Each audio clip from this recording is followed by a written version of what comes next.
मी अविनाश चव्हाण आज रोजी हळदीतील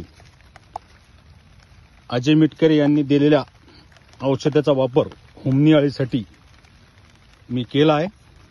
त्यामध्ये काही क्षणात जसते की अर्धा ते पाऊण तासामध्ये तुम्ही बघतच आहात की अळी हुमणी अळी जमिनीच्या बाहेर येऊन राहिलेल्या अंतर्गत जी नाली आहे त्या नालीमध्ये चांगल्या प्रकारे खूप भयानक प्रमाणात बाहेर येऊन तिचा अंत होत आहे।